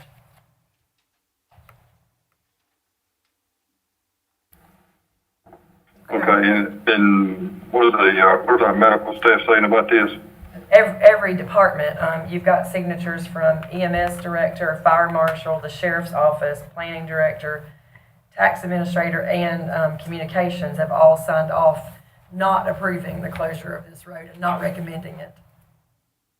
Okay, that's all I need to know. Thank you, Madam Chair. Thank you, Shannon. Yes. Okay. Mr. Mendenhall? Yeah, Andy just said what I was going to say. I usually go 99% of the time with our recommendations from our department heads. And this one especially, with the fire and the EMS delay time that they put in there was very important to me. And every single person that signed off to disapprove. So that's, I know that we're not voting at this time, but I go with when all our department heads disapprove, I'm going to stay with that. Okay. Wayne? Yeah, not only does this increase the safety hazards as far as emergency personnel, you have to do an ISO rating change, you have to do a fire department change, because you close this road off, and you got to change this district, that district. There's a lot weighed in this just to close a portion of a road off. Yes. So I'm like everybody else. Okay. And I concur with what they were saying. I mean, I think it involves a lot of address changes and renaming and readdressing and the ISO rating it affects, and the fact that all the department heads have reviewed it and have disapproved it. And I would stick with them and their recommendation. So will this need to still go to action or not? Yeah, you want to formally just. Okay, so next meeting, And then we can send back a letter to the DOT saying that. Okay. we have that request. all right. Here we go. That'll be on action at the next meeting.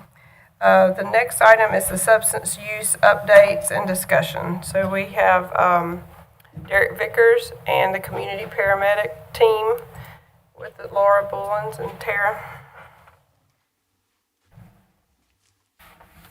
And I think in your packet, you had a lot of information about the state and the opioid funds and the request for each county has to make a decision about which section you're going to go into. And let me just preface what they're going to say by saying this. Back in April, VIA wanted to put together a steering committee or a study group to look at not just the opioid addiction problem, but substance abuse as a whole in our county, as well as the overdose problem, how to address it. They invited a lot of stakeholders to the table, and all these people were in on the initial meetings that we had, even going back to April. In those meetings, we were talking about where the resources should be focused on, the lack of services in our county, how to get people more connected to services. The community paramedics have been great resource for us for this committee to tell us a lot of information and their post-overdose response. Our county is very lucky to have a team like them to help, but they can't do it all. And once they do what they can do and try to point these people to the right resources, the lack of resources is very, very apparent. But we're not by ourselves in that. Lots of counties are where we are, but the group focused on 5 areas: prevention, treatment, education, recovery services, and the criminal justice involved, and decided there needed to be a focused approach working with these providers. The parole department, the health department, the judges, the DA, the chief medical officer from VIA, all these people have been in with meetings since April, meeting with this committee and or study group. And they have, VIA's goal was for our county to take ownership of that study group and make recommendations about how the opioid settlement funding should be spent and continue strategically planning and brainstorming about the needs of our county. So I hope I didn't steal your thunder or say too much. I know you, Derek, always has something else he can add to that, but that's just a little backstory of where we got to where we are today. So go ahead. Awesome, thank y'all for having us. Again, I'm Laura Bullens, community paramedic. My name is Tori Rigsby, I'm also community paramedic. My name is Derek Vickers. I'm a project manager for Insight Human Services. It is a nonprofit based in Winston that focuses on drug and alcohol prevention and treatment. I'm in the prevention division. I've been in the prevention division for 8 years. I'm certified by the Substance Abuse Mental Health Services Administration, which is a lot, SAMHSA, to facilitate community level work and using the strategic prevention framework to identify issues and help address those issues. And so meeting with Madam Chairman and Laura and Tori and everybody else in the work group, there are 2 choices that the county commissioners have to pick from, either Plan A or Plan B. And there's a lot of stuff in it. I, myself, have compared Plan A and Plan B, and I've talked with Laura about it. I can give you a couple major points there, or I can leave it up to you to discuss. But you're going to have to decide between Plan A and Plan B, and then that decides what you do moving forward with the opioid settlement money. One of the issues that Stokes is going to have with choosing Plan A or Plan B is you're not going to make everybody happy. Another challenge is the amount of money that Stokes County is going to get. There was a story out today about how Wayne County was using some of their funds. Next year and the year after, so 23 and 24, it's $4.5 million. Well, in 23 and 24, you'll get $460-ish thousand for Stokes County. So they're a lot of these counties are in a different place than we are. in Stokes. Plan A has 12 programs or activities that are structured. Some of them may not be feasible for Stokes County, depending on, number one, the cost, number two, public perception. That includes needle exchange, recovery housing, and job training. There are some activities in Plan A that are already being implemented, such as early interventions, post-overdose response, and in-jail treatment services, which has just begun recently. For Plan B, it allows you the flexibility to address issues that are specific to Stokes County. It builds on the partnerships and relationships we have with stakeholders already in the county, people like Kmart, Insight, PQA, other providers who are focused on mental health and substance use disorder. Plan B also allows us to pick something from Plan A, because there are a couple of good things in Plan A that would work in Stokes County. And Plan B gives you the flexibility to take something from Plan A and do Plan B things. I like Plan B because it highlights current resources and it can expand on services available. If it's one of the issues that we hear a lot from residents is services aren't available, services aren't here. If the need is here, the services will come here. It can support much needed services like peer support and transportation. The county doesn't have transportation, which is a barrier for a lot of folks. And so this, I believe, Plan B fills gaps that Plan A does not for Stokes County. So we don't have to decide between the plans tonight. Of course, it's not on action, but pretty soon, maybe if we could, maybe at the next meeting, do that, then that gives this committee a little bit more direction. And after talking with, I don't remember if it was Utah or somebody else at your office, Nick, maybe that Shannon or Amber talked to, but the committee, we probably need to appoint these members if they're going to make recommendations to the board about the best way to spend the opioid money. So there again, I think they need to, Derek is the chairman of the committee, elected by the committee to be the chair, and Laura is the secretary, and Tammy Lilly is the vice chair. And that's what Via's goal was, for our county to take ownership of this group. And I think it's such a big problem that reaches so many people in our community that I think that their input and their work that they've done so far is just invaluable,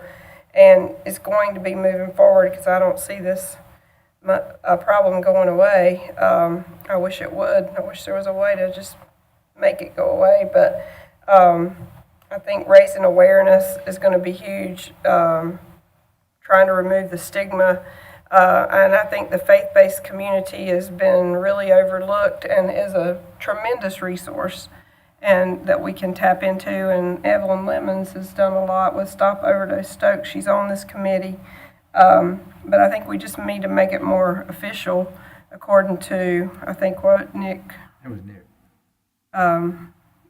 mentioned. So I agree.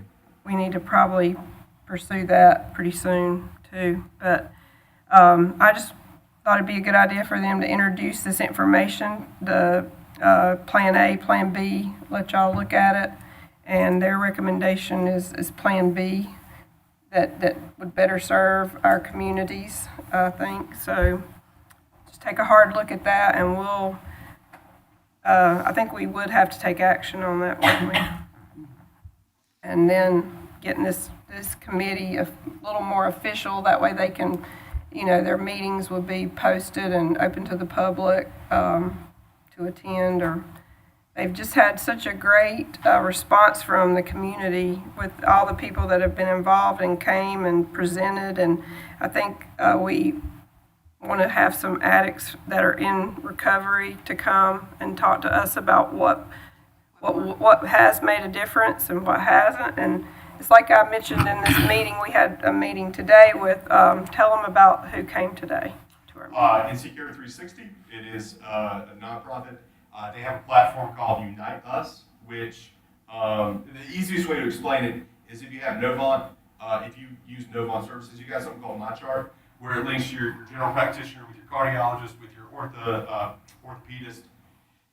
They have a program that connects community-based organizations like food pantries, libraries, other public service works like the health department or DSS, and it connects it where someone who is in need of services, it could be anything, they can get a referral base that speeds up workflow and reduces the time up to 14 days of closing a case and getting someone the services that they need, giving someone the support that they need.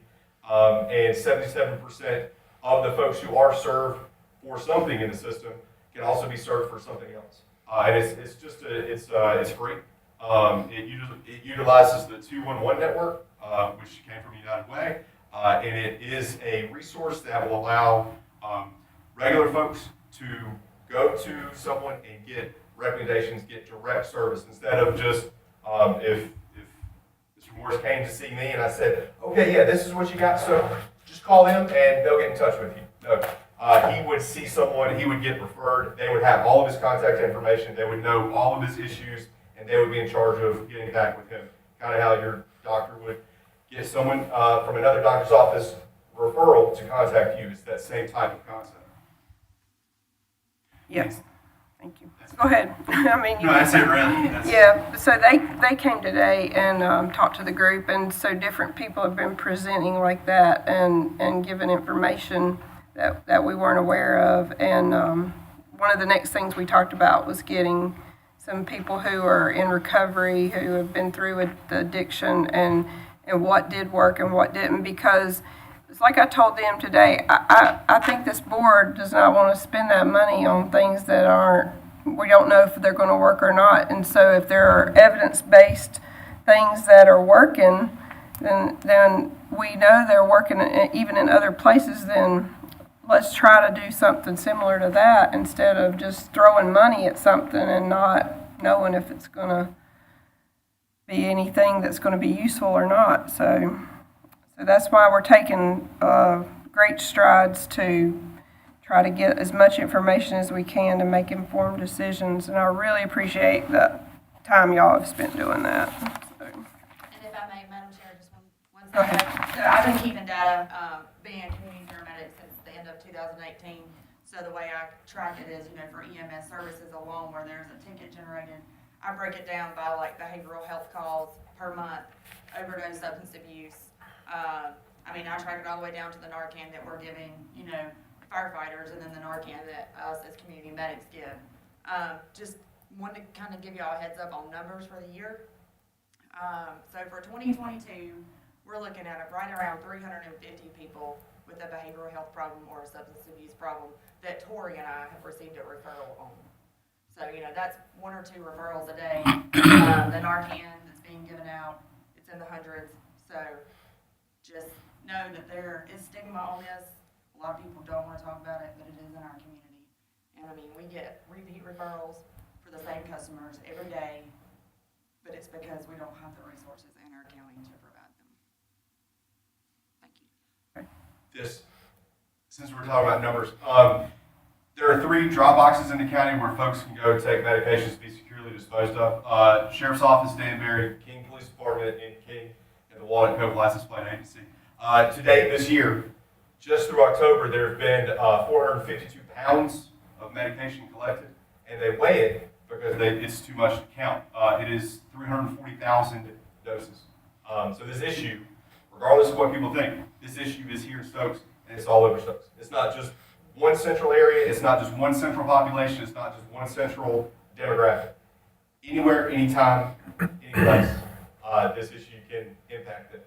And so just getting that out there and making folks aware of that is important.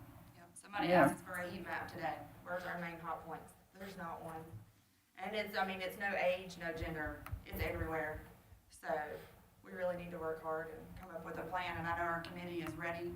I may get in trouble for saying this, but everybody that's been doing this for a long time, 20 years or more, they're like, everybody talks, but we haven't seen any action. So Right. we're ready to move forward and take some action and see some results. Exactly. Thank you.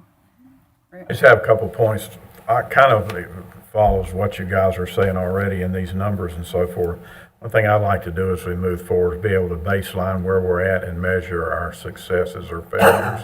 I think that's part of the money that the state Yeah. requires you to do that too. Okay. So, when you're spending these funds, you have to have a recognition report, and I probably worded that wrong, but it happens 90 days after you start spending the funds. And there are reporting guidelines, and there are like specific things that you have to report out on, which is where some of the Plan B measurables, I think, could be easier to capture than some of the Plan A measurables.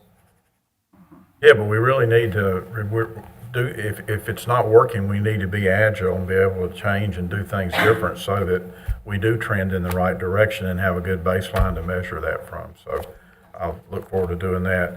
The only question I have, are we using MAT in the county, or is there any resistance to that if we are? I feel like there may be some resistance. We just started some MAT work in Stokes through Daymark. They're utilizing it 1 day a week at their King branch. And it's also followed up with SAIOP, which is Substance Abuse Intensive Outpatient. That's 3 days a week. So they are doing that. The last time I checked last month, they had not had anybody actually request MAT, but we do have some providers outside of the county. There is a company coming to Stokes, October Road. They've been trying to secure some real estate.